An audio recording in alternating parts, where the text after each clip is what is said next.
Assalamualaikum warahmatullahi wabarakatuh. Bismillahirrahmanirrahim. Ashhadu an la ilaha illallah wa ashhadu anna Muhammadar Rasulullah. Allahumma salli ala Sayyidina Muhammad wa ala ali Sayyidina Muhammad. Rabbi israh li sadri wa yassir li amri wahlul 'uqdatam min lisani yafqahu qawli. Amin. Bismillahirrahmanirrahim. Salam hormatku, salam ta'zimku selalu buat para sahabat-sahabatku tercinta dimanapun Anda berada, baik yang ada di dalam ataupun yang ada di luar negeri. Semoga kita semua senantiasa selalu di dalam kesehatan dan lindungan Allah Subhanahu wa Ta'ala. Amin ya Rabbal Alamin. Bismillahirrahmanirrahim.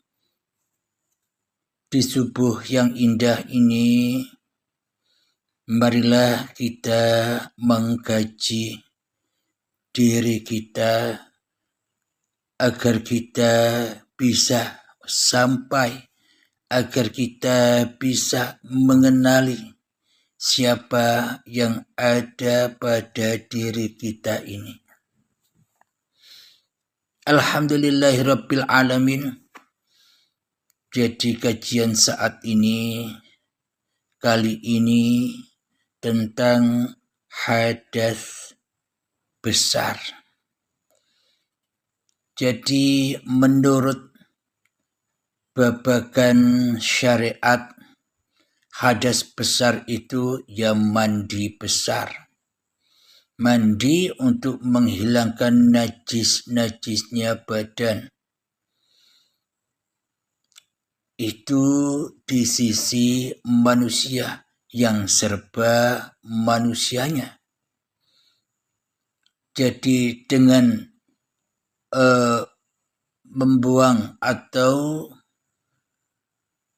melaksanakan hadas besar ataupun kecil yang mensucikan masih ala manusianya.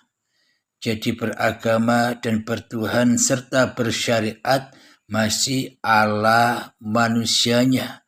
Hukum-hukum manusianya masih jauh dari hukum-hukum Tuhan. Masih jauh dari agama, keyakinan, akidah, dan takwa kepada Tuhan.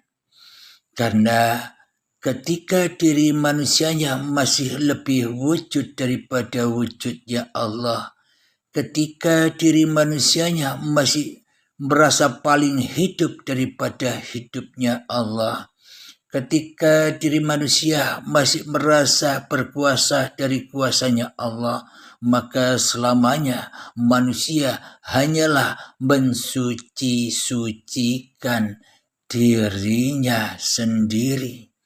Manusia membangga-banggakan dirinya sendiri.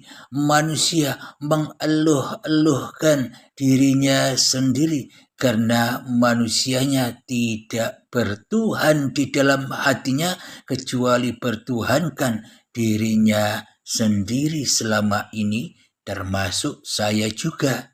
Sama, kita semua umat manusia sama pernah di makom atau duduk di tempat yang sama.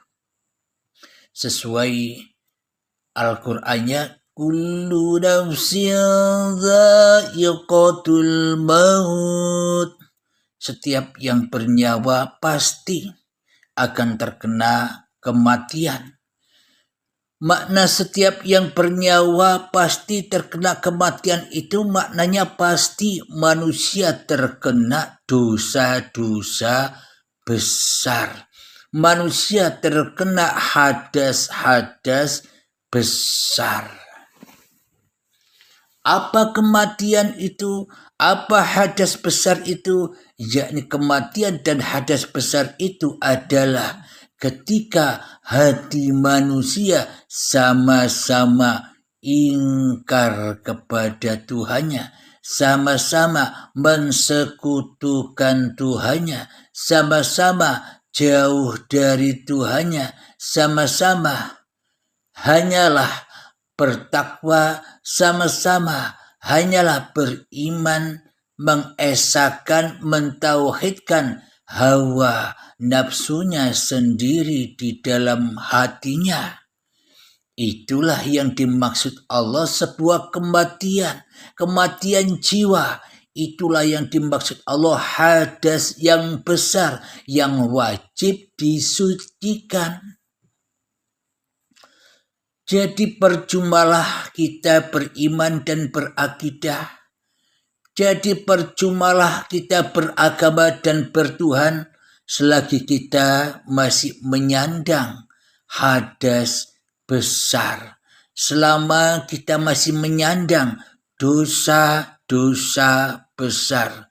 Selama kita masih menyandang kufur terhadap Tuhan yang telah menciptakannya, maka semua agama dan bertuhan, maka semua laku syariat-syariat yang kita jalani pun hanyalah dosa-dosa besar saja.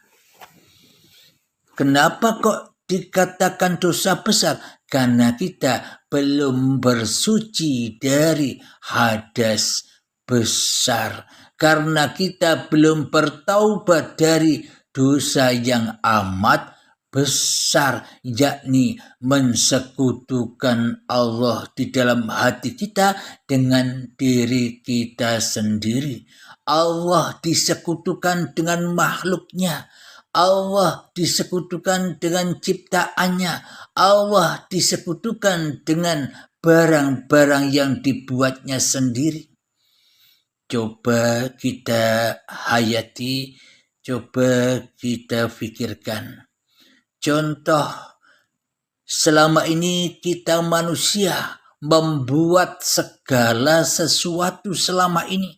Berbuat apa saja, contoh membuat kue, membuat apa saja. Apakah kira-kira ada yang sama persis apapun buatan kita dengan diri kita?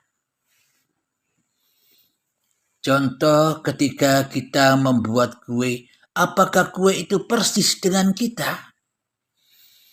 Contoh kita sebagai pencipta, pembuat motor, mobil, alat-alat pertanian, alat-alat elektronika, dan sebagainya. Apakah ada salah satu dari ciptaan-ciptaan, semua ciptaan-ciptaan kita itu ada yang sama persis plek dengan diri kita? Coba kita hayati dan kita pikirkan. Jadi tak satu pun ciptaan-ciptaan yang pernah kita ciptakan, tak satu pun buatan-buatan yang pernah kita buat itu ada yang sama persis seperti kita.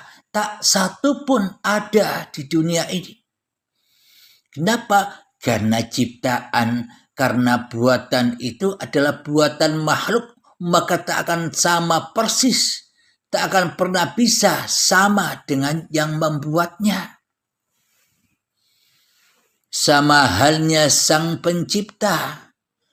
Selama ini kita menyangka hanya kita yang wujud, hanya kita yang hidup, hanya kita yang berkuasa, hanya kita yang bisa ngapa-ngapain di dunia ini. Berarti kita seolah-olah kita tidak sadar selama ini kita telah menyamai Tuhan. Kita telah mensekutukan Tuhan. Kita telah syirik kepada Tuhan. Dan itulah hadas yang amat besar. Kenajisan yang amat besar. Ketika diri kita masih merasa wujud di dalam hati kita. Ketika kita masih merasa hidup di dalam hati kita. Itulah tabir-tabir yang menghalang-halangi hamba pulang kepada Tuhannya. Dikira seolah-olah Tuhan itu sama dengan kita. Kewujudan Tuhan sama dengan kita. Kehidupan Tuhan sama dengan kita. Kekuasaan Tuhan sama dengan kita. Seolah-olah kita menyamakan diri kita dengan Tuhan. Atau bahkan kita memusuhi Tuhan. Bahkan kita mentiada-tiadakan Tuhan. Bahkan kita menggoib-goibkan Tuhan. Bahkan kita tidak berlakukan Tuhan di alam semesta ini, apalagi memberlakukan Tuhan kepada diri kita sendiri selama ini. Inilah yang dimaksud hadas yang sangat amat besar. Jadi ada hukum manusia, ada hukum syariat, pun ada hukum ketuhanan, hukum bagi Allah. Memang bagi manusianya seolah-olah dia melaksanakan hadas besar ataupun hadas kecil, seolah-olah manusianya sudah merasa suci manusianya di dalam hatinya. Inilah manusia yang menyerupai kesucian Tuhannya. Kenapa? Karena kesucian Tuhannya telah dirampasnya di dalam hati manusia menjadi kesucian manusianya selama ini. Bila hadas besar ini, bila kenajisan ini, bila dosa yang amat besar ini tidak segera kita taubati, maka ya percumalah Anda sekalian, percumalah saya juga, percumalah umat manusia memeluk sebuah agama dan mengaku-akui punya Tuhan, padahal di dalam hati kitalah yang mentuhani Tuhan, kitalah yang merekayasa Tuhan, kitalah yang mempermainkan Tuhan, dan kitalah yang memusuhi Tuhan selama ini tanpa kita sadari. Itulah bukti-bukti yang sangat amat nyata. Hadas besar di sisi Allah adalah ketika manusianya masih mensekutukan Allah di dalam hatinya. Mana mungkin manusianya bisa kembali kepada Tuhannya. Jadi rukun iman itu kembalinya hamba kepada Tuhannya, rukun Islam itu kembalinya hamba kepada Tuhannya, maka rukun iman dan rukun Islam itu akan jatuh, akan hancur, akan tak berguna. Hanya kiasan-kiasan saja bagi manusia yang belum kembali kepada Tuhannya. Jadi rukun Islam yang diketahuinya, rukun Islam yang dijalaninya selama ini hanya di dalam kepalsuan, hanya di dalam dusta-dusta yang sangat amat besar saja. Karena bagaimana mungkin kita bisa bersahadat atau menyaksikan Tuhan sementara kita masih membawa hadas yang begitu besar, masih membawa dosa yang begitu besar, masih membawa kesalahan yang begitu besar, masih membawa persekutuan dan kesyirikan yang begitu besar di masing-masing dada kita selama ini, termasuk saya sendiri. Jadi manakah mungkin kita bisa suci sementara di dalam dada kita masih mensucikan hanyalah diri kita sendiri, sedangkan di dalam dada kita masih ada wujud diri kita sendiri daripada Tuhan. Sementara di dalam hati kita masih jadi sang penguasa, diri kita di hati kita selama ini daripada dikuasai oleh Tuhan yang menciptakan diri kita. Inilah ketidaksamaan antara Sang Pencipta dengan yang dicipta. Seperti yang kita ilustrasikan, logikakan di atas tadi, maka tak akan mungkin yang dicipta itu sama dengan yang mencipta. Jadi untuk melepaskan dosa-dosa atau untuk melepaskan hadas-hadas yang besar ini bagaimana?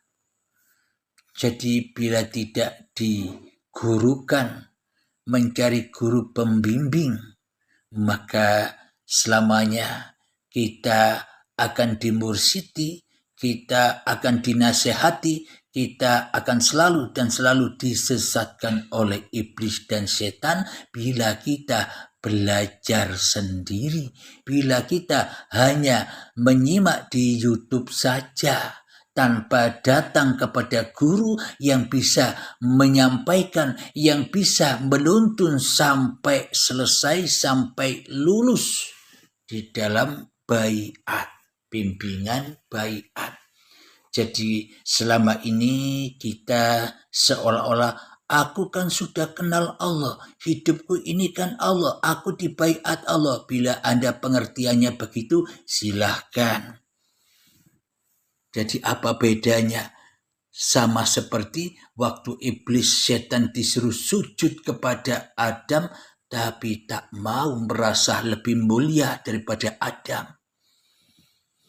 Jadi bila belajar tanpa guru pembimbing, ya akhirnya setannya tak mau sujud kepada keadamannya, pura-puranya paham, seolah-olah paham, tapi tambah jauh dari apa yang dipahaminya, karena tidak digurukan, tidak mencari pembimbing yang bisa membimbingnya. Maka dari itu orang-orang yang merasa sudah paham, yang merasa sudah ngerti, jangan berbahagia dulu. Tapi bila itu jalan Anda, ya silahkan ikuti. Bila itu memang kemauan Anda. Kita kembali kepada hadas besar tadi. Selagi masih ada diri manusianya yang merasa paham, selagi masih ada diri manusianya yang merasa ngerti, apa bedanya dengan orang-orang yang sombong kepada Tuhannya? Alhamdulillahirabbil alamin.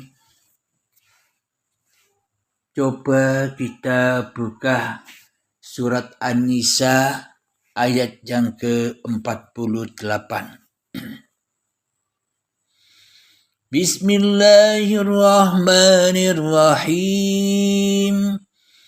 Inna Allaha la yaghfiru an yushraka bihi wa yaghfiru ma duna dzalika liman yasha. Wa man yushrik billahi faqad iftara itsman 'azima.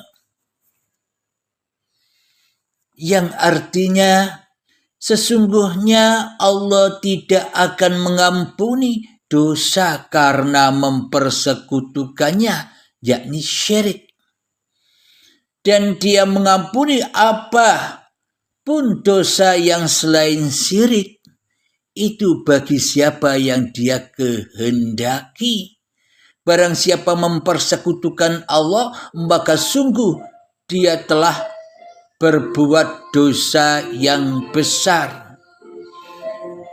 Jadi maknanya siapa orang-orang yang disampaikan atau yang dipilih atau yang dikehendaki Allah menjadi kekasih Allah, yakni orang-orang yang dikehendaki oleh Allah, bukan orang-orang yang mengkehendaki dirinya sendiri merasa kenal Allah, merasa paham Allah, Jadi yang masih merasa paham, yang merasa kenal, yang merasa ngerti masih hawa nafsunya sendiri, maka ya tambah besar hijabnya, tambah besar hadas besarnya selama ini. Alhamdulillahirabbil alamin. Sesungguhnya Allah tidak akan mengampuni dosa karena mempersekutukan Allah. Dan dia mengampuni apa saja dosa yang selain syirik. Jadi hadas besarnya manusia sesungguhnya di hadapan Allah itu ketika manusia masih menggoibkan Allah di dalam hatinya, mentiadakan Allah di dalam hatinya, mematikan Allah di dalam hatinya.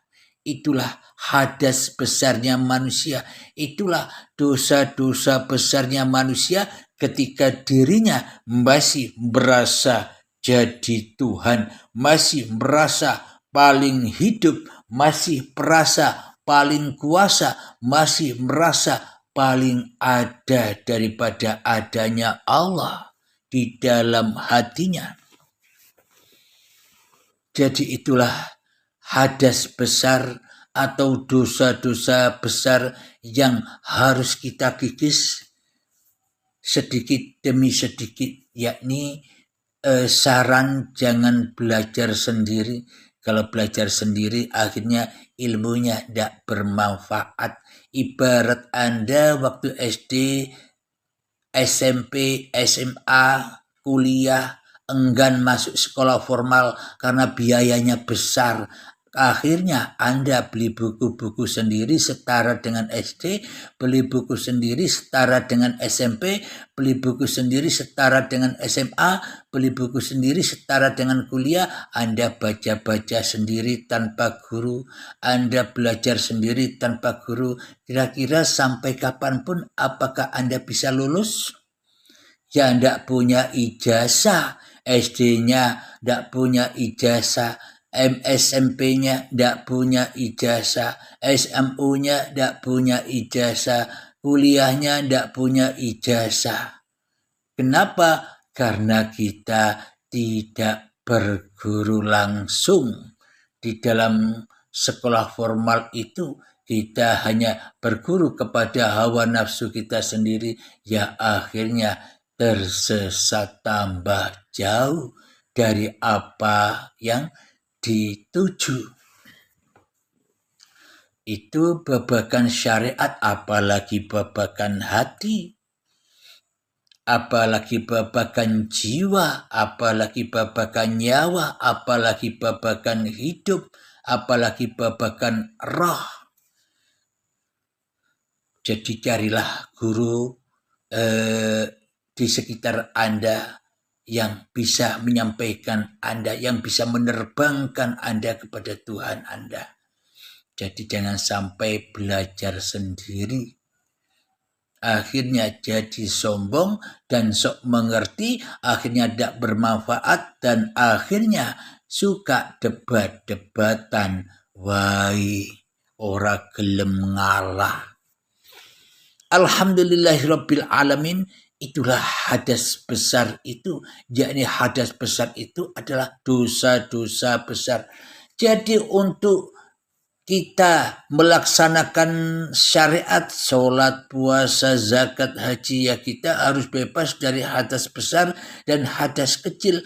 Apalagi bila kita masih mengemban dosa, bila kita masih mengemban hadas besar, kesyirikan, keingkaran yang besar di dalam hati kita kepada Allah, manakah kita mungkin dikatakan orang Islam di sisi Allah?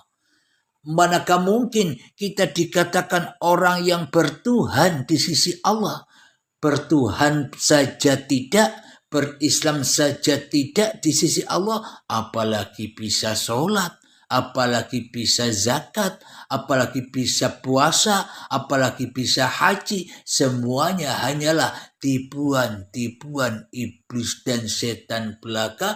Manusia bila masih memegang atau masih mengandung hadas besar, maka seluruh amal-amalnya jadi makan iblisnya, diaku-akui sebagai amalnya, berarti manusianya melebihi Tuhannya. Manusia telah melebihi kekuasaan Tuhannya. Manusia sudah melebihi kehidupan Tuhannya. Manusia sudah melebihi keakbaran, kebesaran Tuhannya di dalam hatinya. Alhamdulillahirabbil alamin. Jadi inilah yang dimaksud hadas besar yang di syariat itu hanyalah kiasan saja, hanyalah simbol saja. Simbol-simbol manusianya. Bila manusianya masih nyembah simbol, manusianya masih nyembah bayangan, ya selamanya tersesat di dalam lubuk hati manusianya yang terdalam, dibakar dengan kebanggaannya, dibakar dengan kekuasaannya, dibakar dengan wujud dirinya. Itulah tempat manusia yang masih mengandung hadas besar, yakni neraka jahanam. Ya, termasuk saya juga pernah di neraka jahanam. Karena neraka jahanam itu bahan bakarnya adalah badan-badan manusia dan hati yang keras melebihi kerasnya batu. Yakni ketika badan-badan ini masih diaku-akui oleh manusianya dan hidup yang diaku-akui manusianya, itulah api neraka itu. Abadan abada manusianya tinggal di dalam neraka hingga waktu yang ditentukan. Ketika manusianya sudah bertaubat dari dosa-dosanya, ketika manusianya sudah bertaubat dari hadas besarnya, maka saat itulah manusianya dientas dari neraka jahanam. Kapan itu? Ketika manusia dikerentekkan hatinya untuk berbaiat kepada pembimbingnya. Itulah abadan abada itu. Itulah kedewasaan hati itu. Jadi dewasanya hati dengan dewasanya manusia beda. Meskipun kadang usianya 99 tahun, tapi hatinya masih kanak-kanak, masih mengikuti kemauannya sendiri, masih mengikuti hawa nafsunya sendiri. Berarti meskipun usianya 99 tahun masih, tapi hatinya masih anak-anak, belum dewasa. Hatinya masih PAUD, belum dewasa. Kadang ada anak yang masih berusia 20 tahunan, tapi sudah menyadari bahwa pentingnya untuk membebaskan diri dari segala dosa-dosa besar, untuk membebaskan diri dari hadas-hadas besar, supaya bisa terbang, supaya bertajalli kepada Tuhannya kembali. Innalillahi wa inna ilaihi raji'un. Inilah orang-orang yang dewasa meskipun umurnya masih baru 20 tahun. Inilah yang dikatakan umur panjang dan umur pendek. Jadi meskipun umurnya panjang 99 tahun, bila belum dewasa ya pendek umur di sisi Allah. Jadi tak ada imbasnya, tak ada manfaatnya panjangnya umur itu, hanya untuk kemaksiatan, hanya untuk mensekutu-sekutukan Tuhan saja di dalam hatinya. Akan tetapi yang dikatakan panjang umur itu adalah meskipun umurnya pendek 20 tahun, tapi ia sudah mengenali kemana ia harus pulang. Itulah umur panjang.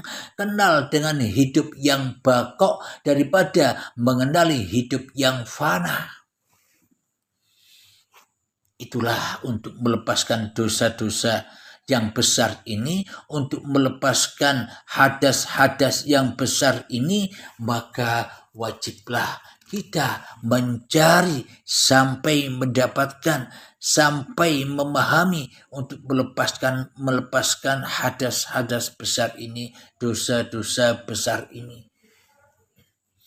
Jadi di dalam paparan uripi Allah,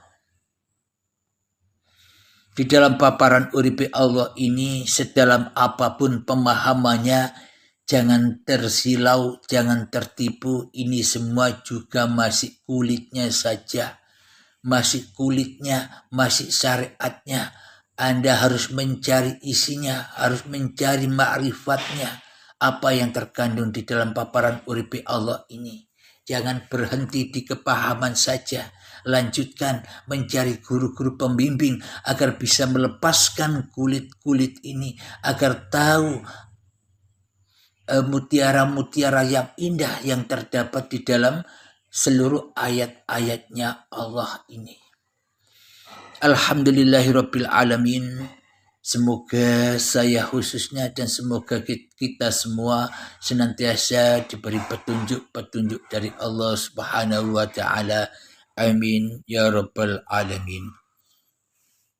Akhir kalam, Rabbana atina fid dunya hasanah wa fil akhirati hasanah wa qina adzabannar.